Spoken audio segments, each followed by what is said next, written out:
recording and do all my other stuff. Okay, let me post your guys' thread. Sorry, I have not done that yet. It's the busiest time of year, as I'm sure you guys are well aware. Let me just grab this from second period. Hold on. Sorry about your thread being late. My bad. Okay, let me get that. So we can talk about VACA.4 here. Okay, so all right, if you refresh your canvas right about now, okay, cool. You should have access to this third period.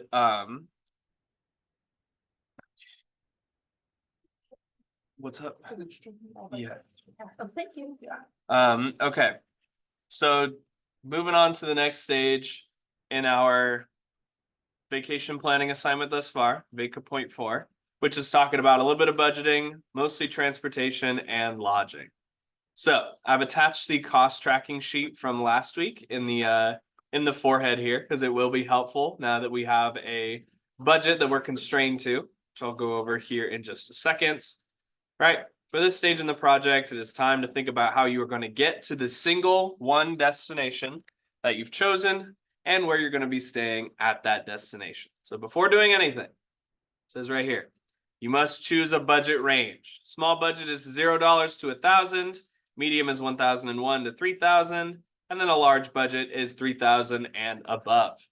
So you can go under this budget, but you must stay within the budgeted range, because going over will reduce or will result in some lost points on your final project, as well as some of the other things around here. So keep in mind how far your destination is from you and what kind of things you're planning, what kind of activities you're planning to gravitate towards, because once you pick one of these, you're locked into it for the remainder of the project. Okay. I imagine most of you are in this medium range. I heard a few of you are doing large ranges. That's fine. Keep in mind, small, cheap, more affordable vacations are also an option. But once you pick, you are locked in to your budget range for the remainder of the project. Okay, so you can use any tools we've covered in class thus far, your budgeting spreadsheet or the cost tracking sheet in the forehead here.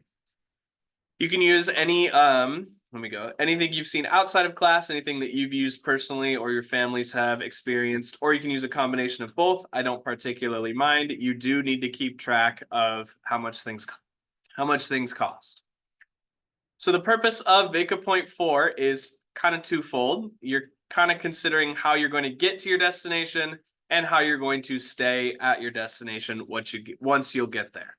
Okay, so transportation, you could drive yourself, you could take a train, a plane, maybe it's a cruise ship destination. Are you walking there? Are you hitchhiking to get there? How are you getting to your travel destination, your single travel destination of choice? Then once you get there, where are you going to stay? Hotels, motels, Airbnb, Verbos. How's that gonna shake out for you? And they all have to be within your price range. There is a caveat on lodging that is very important. Since we're role-playing, we're cosplaying as travel agents here, you must choose a public place to lodge. You cannot stay with friends or family for the purposes of this project. You can always do that when you plan your own vacations, but since you are designing this to be something that someone could choose and feasibly do, a stranger can't stay with your family or with your friends, so you must choose public places to stay for this assignment, okay? Is not allowed for this project. So to actually complete the assignment, I will walk you through the kind of the process that I got to get this result right here from second period. But the first thing you need to do is tell me your chosen budget range. You can just tell me small, medium, or large, or you can tell me the grand total for just travel and lodging. We're just focused on travel and lodging for VACA.4. That works for me as well. So for the second part, you want to copy and paste links or tell me in a few sentences about your transportation plans. These questions are not required right here, but they are helper questions that will kind of get you started on a paragraph or guide your thinking that helps you figure out travel plans, like if you're booking flights, when are you leaving and returning, if you're booking cruises, any of those major, like quote unquote public transportations, even though we don't think of them as like buses and trains and stuff. How long is it going to take you to get there? How are you going to get around while you're there? If you're flying, you're not going to have a car unless you rent one. or if you're planning on walking, stuff like that. These helper questions will get a beat down on your transportation plans for your destination. And then the third step is the same thing for your lodging, where you're planning on staying. How much is it going to cost per night is the biggest question that you stay there. How close are you to your research activities from earlier? I forgot a question mark. From the earlier stages is what this is supposed to say. How safe is the area? Something to consider. And if you're staying in multiple different spots, how many different spots and how long at each spot are you staying? So 3 main questions. Tell me your budget, tell me about how you plan to get there, and tell me about where you plan to stay. As an example, I used Portland, Oregon for second period, but I want to try to get a flight because my flight plans didn't work for second period. I personally am brand loyal to Alaska. I'm a big fan of what they do and how it works. Let's say I want to go to Red Rocks is in Colorado. That's something I definitely want to see. So I'm going to Google real quick the Red Rocks Amphitheater. And let's see what kind of region it's in. I believe it's in Boulder, Jefferson County. Okay, that doesn't help me. Morrison, Colorado. Okay. This is me just not knowing Colorado. Morrison, Colorado. What is it close to? Denver. So I'm probably going to fly into Denver. So we're going to go to Denver. I want to stay. Oh, I forgot to choose a budget. I'm going to start with medium and see what I can get with the $1,001 to $3,000 range before I go too crazy. But if I want to commit to large, if it becomes too big, I can do that as well. So I'm going to look for, since I'm in the $1,000 to $3,000 range, I cannot take like a 2-week vacation because this budget covers every part of your vacation. But today we're just focused on transportation and lodging. I'm going to take a shorter trip. We'll leave after school ends the 21st to the 26th. Okay, let's imagine there's a concert at Red Rocks that I really want to go to.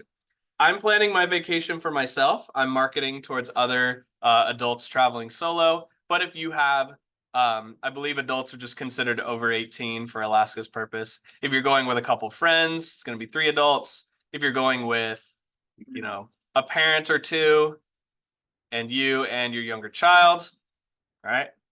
I want 2 to 17. I don't want my kid on my lap. Okay. That's going to influence the type of flights that you find. But I, for my search purposes, are looking for 1 adult from Seattle to Denver. So I'm going to find flights. I'm going to see how much they cost. All right. So I got lots of different tiers here. Do I want to splurge on first class for this low fare alert right here? There's also a tip. This is just something to keep in mind. If you use an incognito tab while you're searching for flights, it doesn't cache the price of all the other ones, and you get a cheaper price in theory, because the airlines are trying to run a business, so they're gonna sneak the price up a little bit. Incognito won't store the cookies or the cache, so that's just something to keep in mind when you're shopping for big things like this. Anyway, I won't do that right now, but for the purposes of your own travel plans, book flights in incognito. You usually get a cheaper price. All right. So I like this cheapest one right here. I personally don't mind a red eye because it's just me. Red eyes are just super late flights if you've not heard that term before, because that's going to save me some money. And maybe I want to splurge a little bit for a premium seat, depending on how my budget works for me. Okay, so this is my returning flight. I want to stay premium. It's also a red eye. It's only a 3-hour flight, so that's pretty chill. Okay, it cost me $209 to get there and $172 to get back. I would love to return from Denver on this vacation. Okay, so this is going to give me a price summary. This is about as far as I need to go for the purposes of my Denver example trip here. So this is my Portland notes. So I'm going to go hit enter a bunch so that we can start fresh here. Go right about here. We're going to go from Seattle to Denver. There's no exact right way to do this. This is just personally how I approach my my trip planning. So it's a way that I recommend you try as well. So you can kind of get insight into my thought process and stuff like that. So Seattle to Denver, I'm going to fly, which is going to cost me in premium class on Alaska. So I'm going to put premium Alaska. There's an extra space here. Sorry, it's going to bug me. There we go. Premium Alaska is going to cost me $380. We'll just round up. Okay. I also need to consider, since I'm going to be in Denver for a couple days, Friday to Wednesday, I need to consider how I'm going to get around once I get to Denver. So I'm going to look up rental cars in Denver Airport just to make it easy on myself so I don't have to go far. Let's just click the Enterprise. I don't want the directions. Give me the website. There we go. All right, so I'm gonna need a rental car. I mean, I could walk everywhere, but I'm also on vacation, so it's nice to have the dependability of a rental car, which I can pick up at the airports. Again, you do not have to take these exact same steps that I'm showing you here. This is just what's going to work best for me from my experience. Okay, I already forgot when I'm flying, so I want to pick it up on the 21st. And let's just keep it the whole time. You never know what could go wrong. So I'm going to pick it up June. God, I keep forgetting my dates. 21 and 26. Okay, June 21st to June 26th. Okay, I am 25. Well, I'm 24. Not for long, but I am 24. Let's see when my flight arrives. I get there at about 9:45. So I want to pick this up right around 10:30. Give me a chance to deplane. Give me a chance to go to the bathroom, since I just got off this shorter flight. And when am I getting back on my plane? 6 a.m. So let's see if I can return that after hours. We'll return that at 5 just to be safe. And then I can just go through security and stuff like that. I don't care about any type of vehicle in particular. Let's see what they got for me. See how much this is going to cost me as someone who is 25 years old or 24 years old. I still have the expensive rental car price, which is significantly more than I thought it was going to be. I've never rented a car before. So let's see.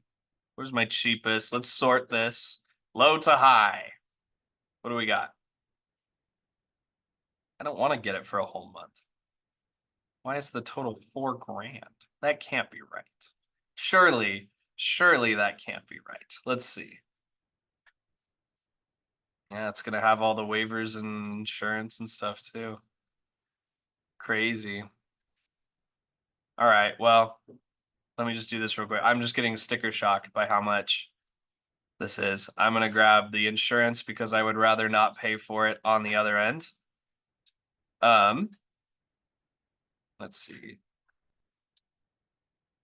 I mean, we're spending the money, so we might as well see see what the damage is. Okay, I don't want to put in my contact details because geez Louise, dude, that's crazy.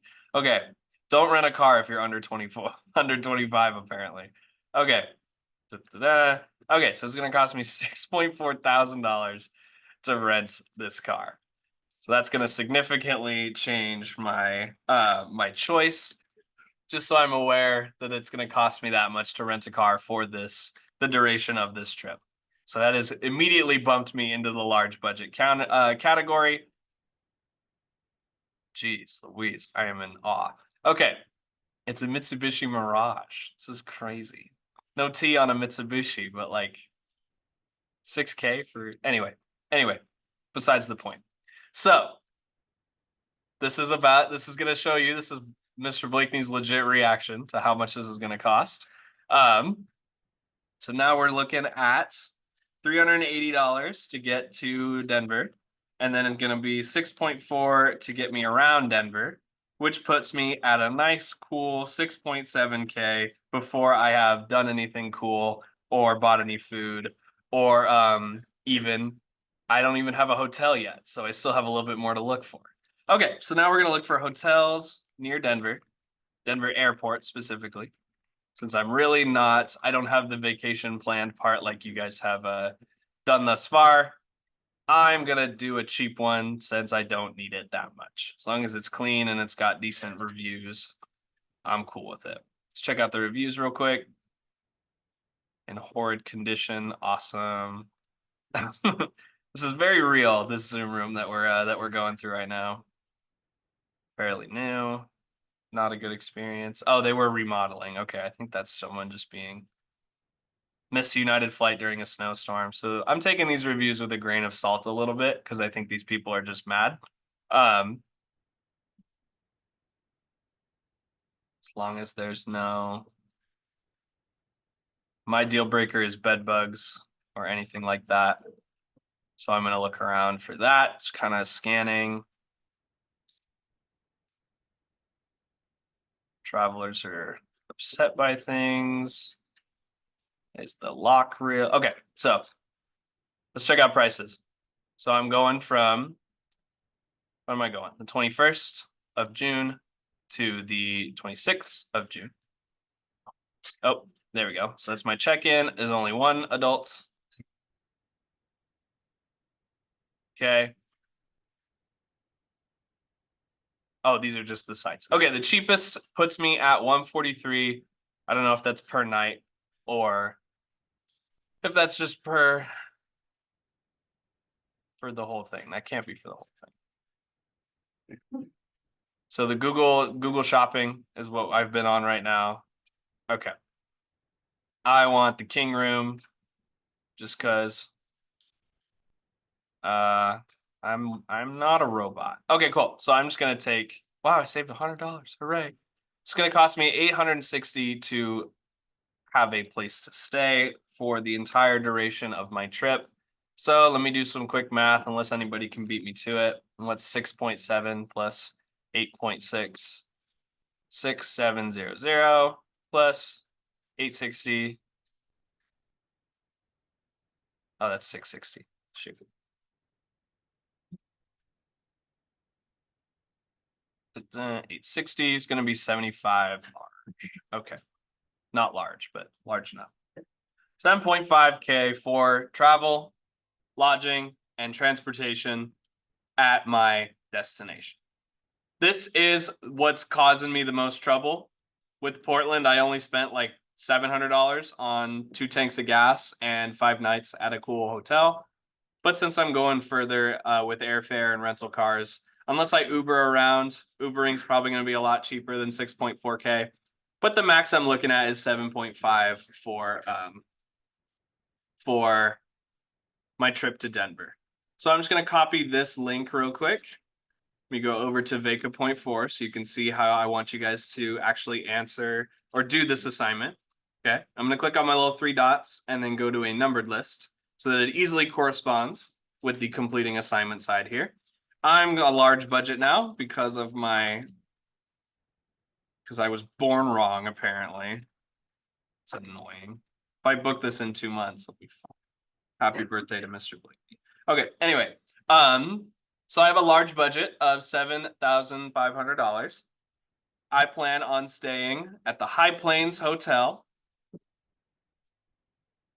High Plains. Oh, this is transportation. Whoops. I'm going to fly, which is going to cost me about $380 from Seattle to Denver on a red-eye flight, which are usually cheaper if you just wake up a little bit earlier. Red-eye flights. Okay.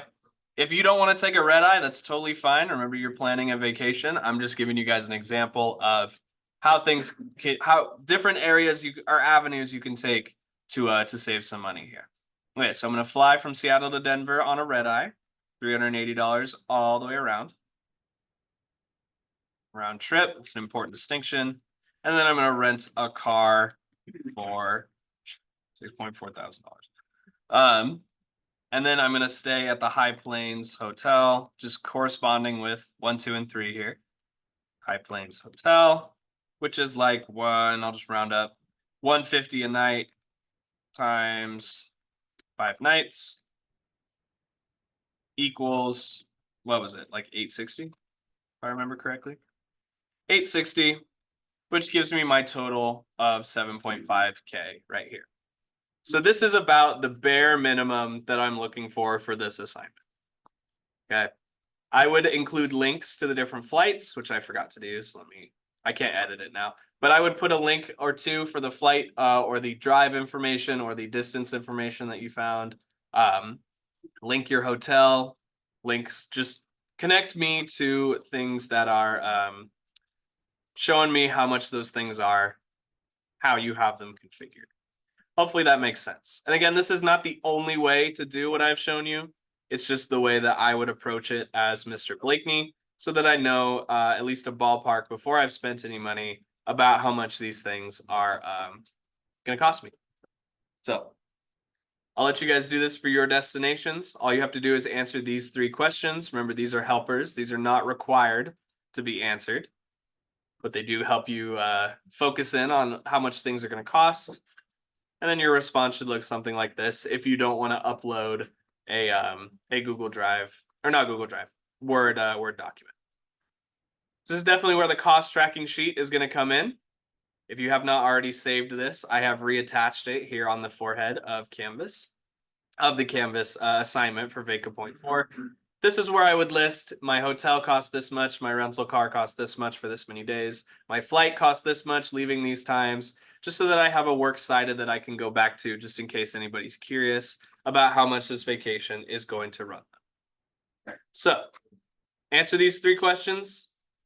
You don't have to turn in the cost tracking sheet, but now is the time that you want to start using it. Now is the time you want to start kind of keeping aware of how things are costing, since you are locked into a budget for this assignment for the remainder of this assignment. Okay, that was a lot of information.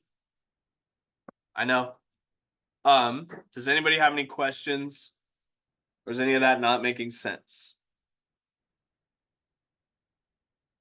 Okay, cool. So I will let you guys work on that. Once I process this, I'll attach it to the forehead as well underneath the cost tracking sheets. You have until Friday to finish this up, but that's when your final is due. This is your final project in that regard. So good luck. Let me know if you have any questions. Take care.